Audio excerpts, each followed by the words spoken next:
Students, with the help of maps, today I will teach you about India's location and physical features. India is situated in the southern part of Asia. It forms the Indian subcontinent with its neighboring countries like Afghanistan, Pakistan, Nepal, China, Bhutan, Myanmar, Bangladesh, Sri Lanka, and Maldives. India forms a strong geographical and political zone with these neighboring countries and is collectively referred to as the Indian subcontinent or South Asia. India lies in the northern hemisphere and in the eastern part of the globe. Indian subcontinent is a part of South Asia. It extends from 8 degrees 4 minutes north to 37 degrees 6 minutes north latitude, and it extends from 68 degrees 7 minutes east to 97 degrees 25 minutes east longitude. The Tropic of Cancer at 23.5 degrees cuts the country into almost two equal halves. The Indian states through which the Tropic of Cancer passes are Gujarat, Rajasthan, Madhya Pradesh, Chhattisgarh, Jharkhand, West Bengal, Tripura, and Mizoram. Now we will study about physical features of India. India has diverse physical features like mountains, plateau, river, desert, and ghats. So, the six major geographical regions of India are: number 1, Northern Mountain Region or the Great Himalayas. Number 2, Northern Plains or Indo-Gangetic Plains. Number 3, Desert Region, which is called Great Indian Desert. Number 4,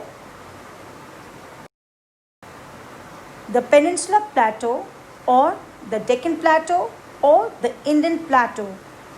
Then number 5, we have coastal lowlands or coastal plains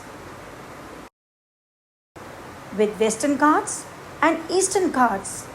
Then we have Indian Islands, Andaman and Nicobar Islands and Lakshadweep Islands. Now I will teach you about the Himalayan region. Him means snow, Alya means abode or home. Him and Alya is equal to Himalaya, which means abode of snow. In the Himalayan region, we can see lofty snow-capped mountains and deep valleys. Many freshwater rivers originate from here. The major Himalayan rivers are the Indus, Ganges, and the Brahmaputra. These rivers are long and are joined by many large and important tributaries. Himalayan rivers have long courses from the source to sea. The Himalayas consist of 3 parallel ranges: the Greater Himalayas, known as the Himadri, the Lesser Himalayas, called the Himachal, and the Shivalik Hills, which comprises the foothills. Mount Everest at the height of 8,840 meters is the highest peak, followed by the Kanchenjunga at 8,598 meters. Now we will study about Indo-Gangetic Plains. The Himalayan rivers like Ganges, Yamuna, and Brahmaputra deposit rich silt in the plains, making this region very fertile, and this region is known as Indo-Gangetic Plains. Crops like rice, wheat, maize, sugarcane, and cotton are cultivated in this region. The Indo-Gangetic plains are flat and even and fit for agriculture. The Thar Desert, also known as the Great Indian Desert, is a large arid region in the northwestern part of the Indian subcontinent that covers an area of 200,000 kilometers and forms a natural boundary between India and Pakistan.